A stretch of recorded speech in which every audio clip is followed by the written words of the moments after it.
Thank you very much, and thank you very much for this kind invitation to this conference. I also enjoyed the first talk. It's much more easier to follow what I will say based on the talk you heard just now. I will not show you the graphs so much, but I will try to discuss some of the drivers of the integration and segregation processes. I define myself as a quantitative social scientist, so when I talk about integration or segregation, what I mean is a difference in the distributions. And the difference in the distributions based on age or gender or ethnicity or income or whatever. And much of the talk that I will present to you has been done together with many colleagues from Estonia and abroad. They are published in the OECD report, Divided Cities, this year. And I will go through some of the main arguments. And I also just turned the topic of the conference upside down to take a bit different perspective of what's going on in European cities. So I don't talk so much about Estonia, but in the end, some words about Estonia too. In 1969, a Nobel Prize winner, Thomas Schelling, came up with the dynamic model of segregation.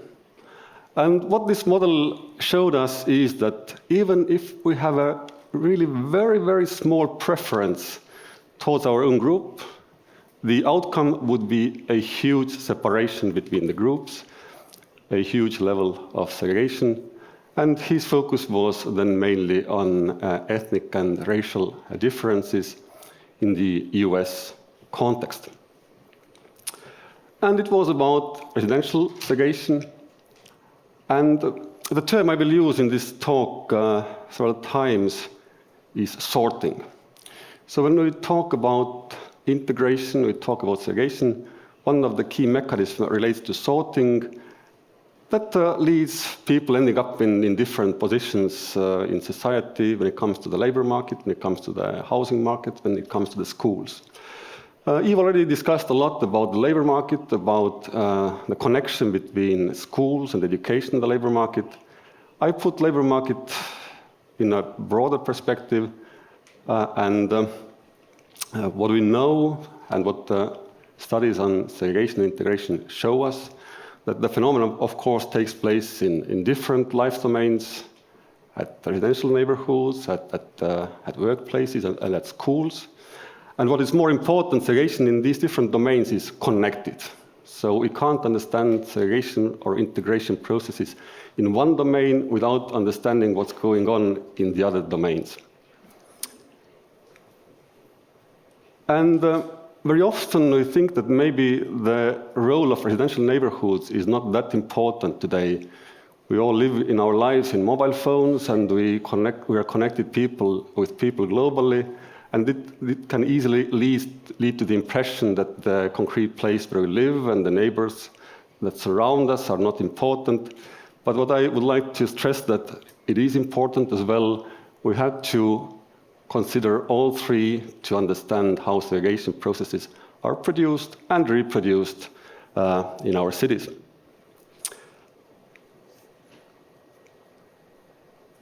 So segregation is about sorting, which means that different groups based on ethnicity, income, or whatever, sort into different residential neighborhoods, different workplaces, or different schools.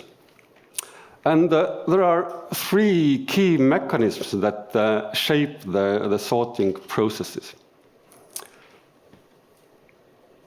First of course, your skills. And your skills are related to income. And what you can do with your income, you can buy choice. And that's the important thing to understand integration and segregation processes. Money buys choice. So that's, of course, the first important thing.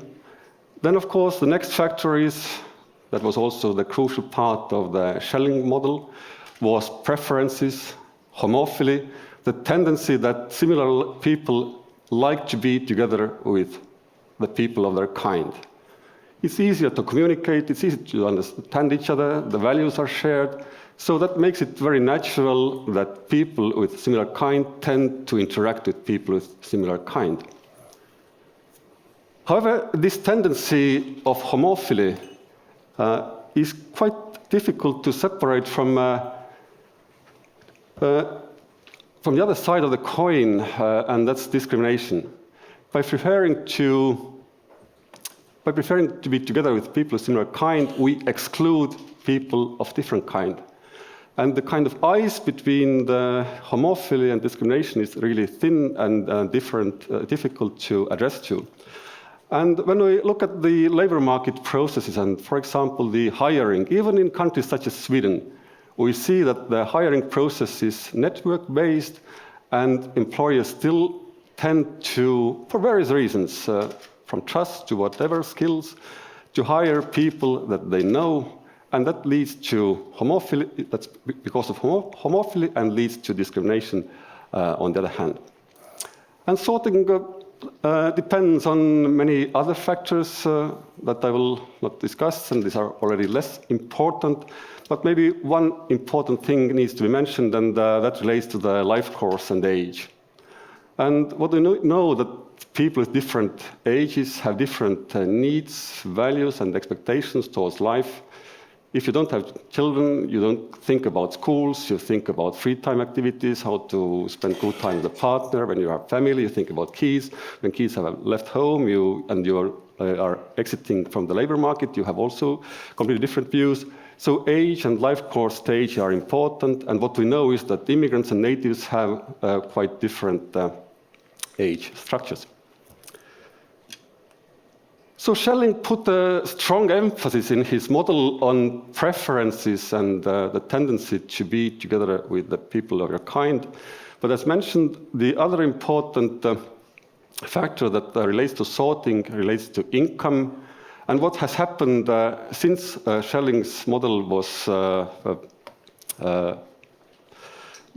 completed is that income differences have increased substantially across the globe. So there is an increasing gap between the rich and the poor. That's one thing. And what we saw also from the last talk is that there is a very clear overlap between income differences and ethnic differences, in a way that natives tend to be more affluent, they work more, they work in better jobs, they earn higher incomes. And ethnic minorities, on the other hand, work less, have lower incomes, and have more precarious jobs. So income differences have increased, and these income differences translate into differences in the residential outcomes.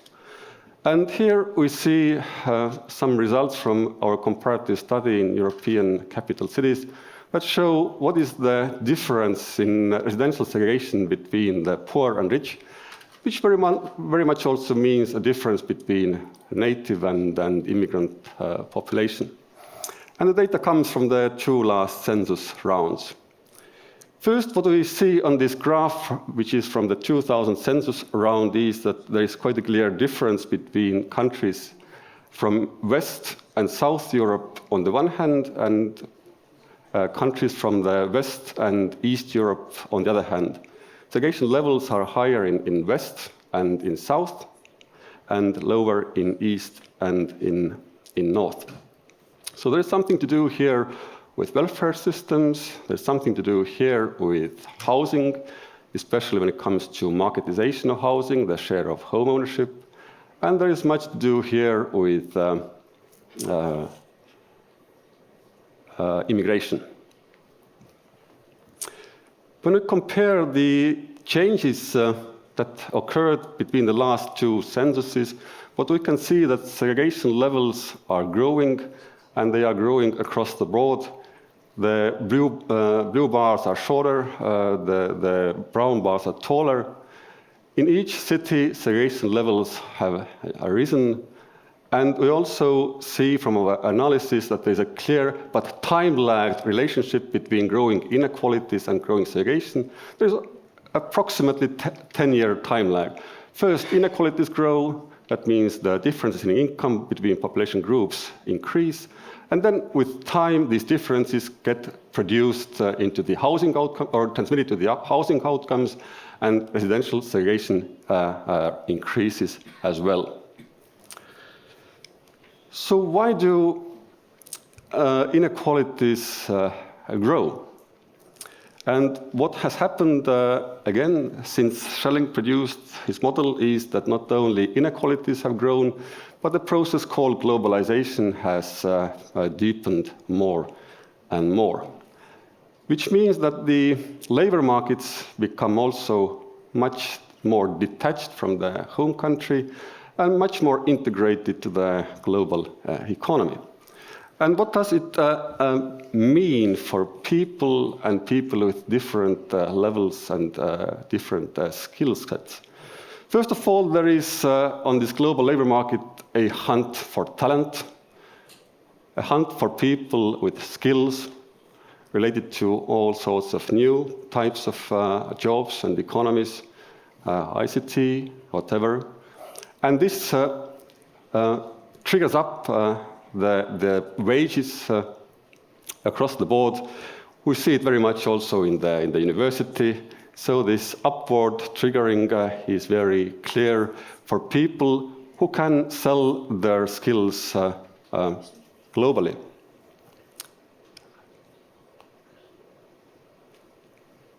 And it's in many countries, immigration policy as well, also at the European level, the hunt for talent is something that many countries think is very important.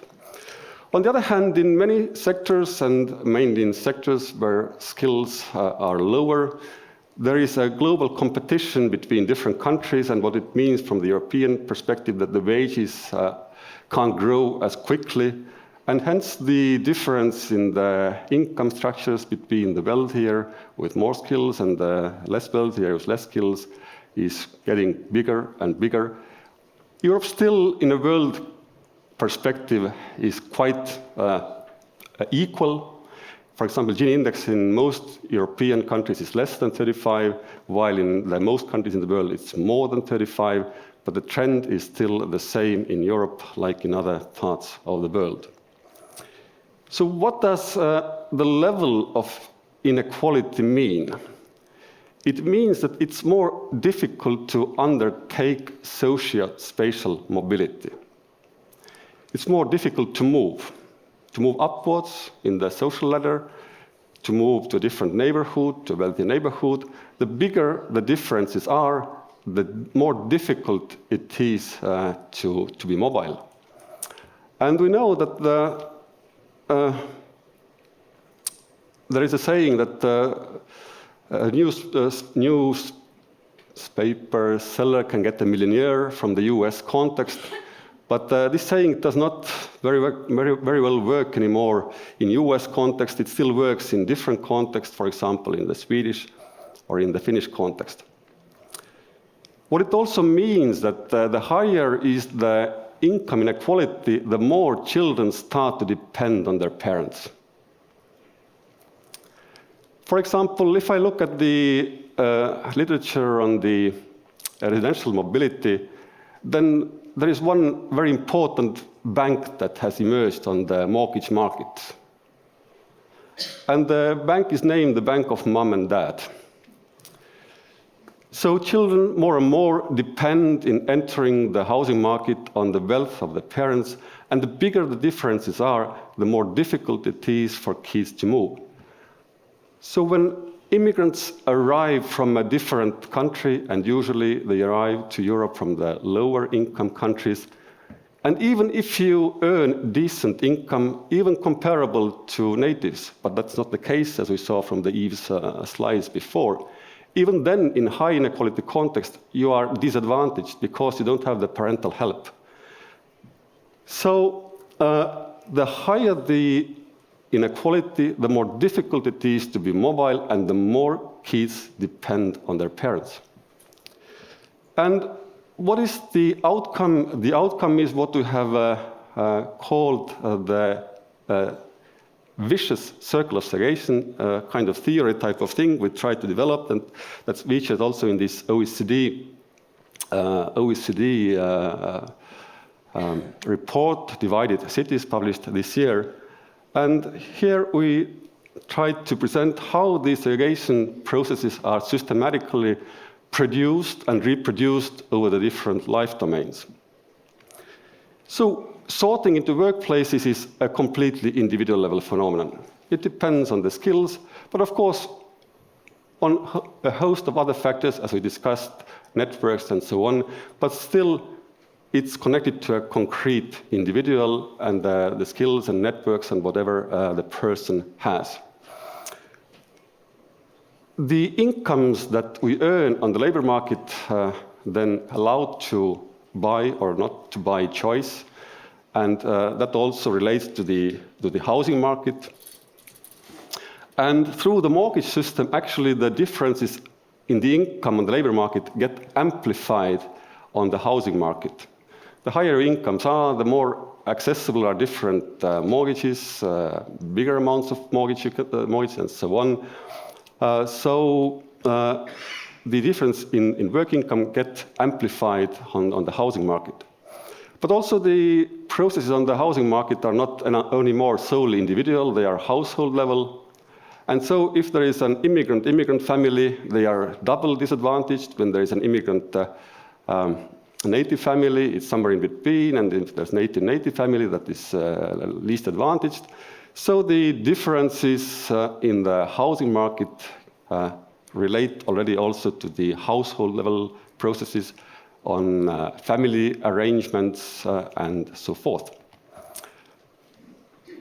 Since schools are usually neighborhood-based, then the place where the parents live more or less determines the school where the kids go.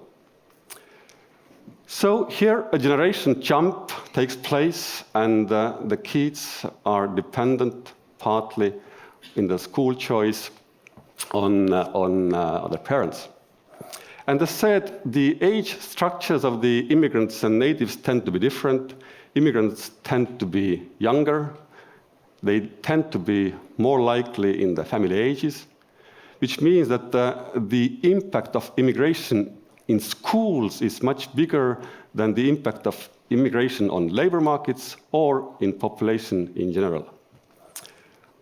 What happens in schools is that the share of immigrant kids is growing, and if the immigrants are living in certain neighborhoods, in schools the share of immigrant kids is growing even more quickly, and the unfortunate situation is that in those immigrant schools, learning outcomes tend to be lower, which leads to the behavior of the natives to avoid these schools. But to avoid these schools, they avoid these neighborhoods, and that starts to trigger residential segregation as well. So there is a systematic transmission, and of course from the education, from the schools, we get back to the labor market.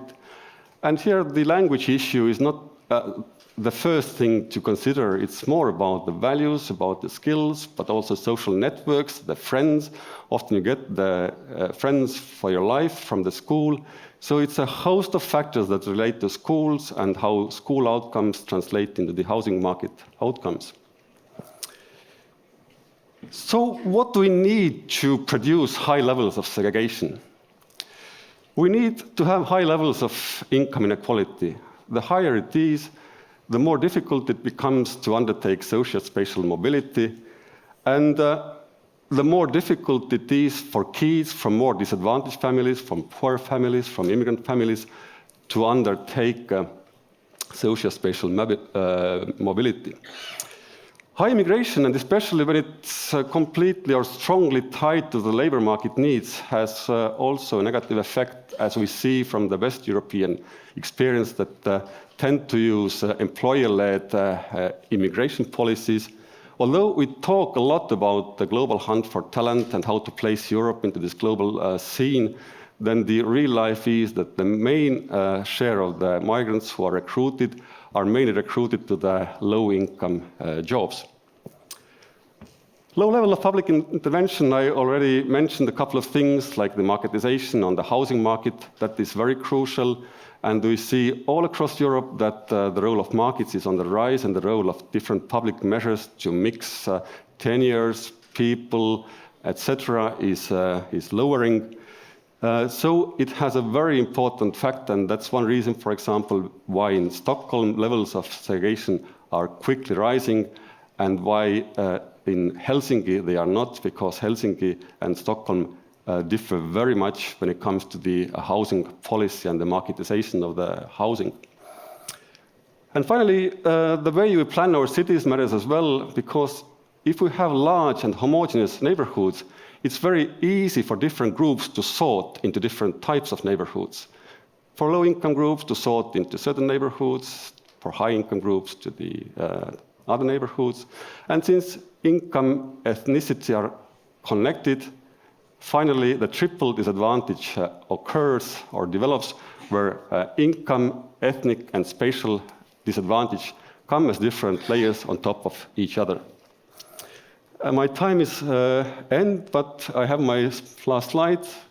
If you allow, I will quickly summarize it as well, just to see how Estonia and what has taken place in Estonia places on what I discussed so far.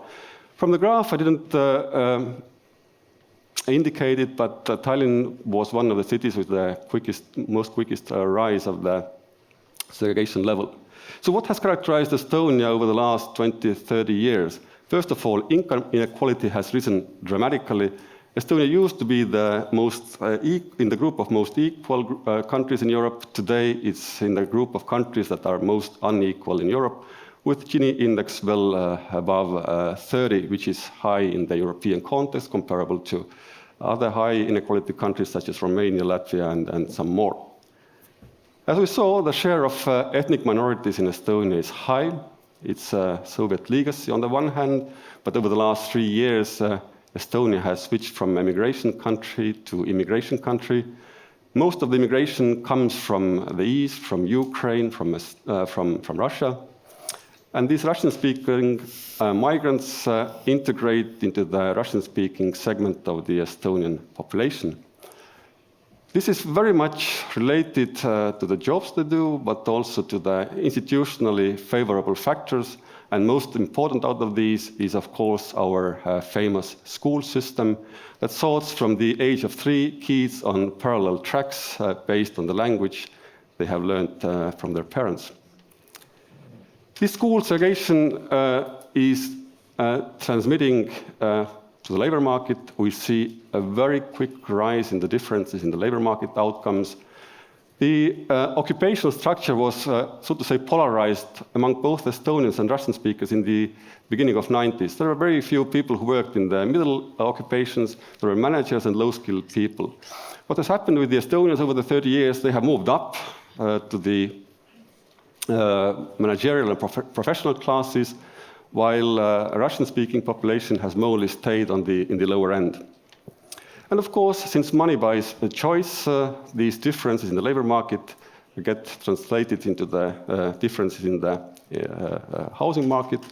The fact that the Russian schools are located in certain parts of the city, there are other elements of ethnic infrastructure, they only help to trigger these processes and shape the mobility patterns of ethnic groups in Estonia.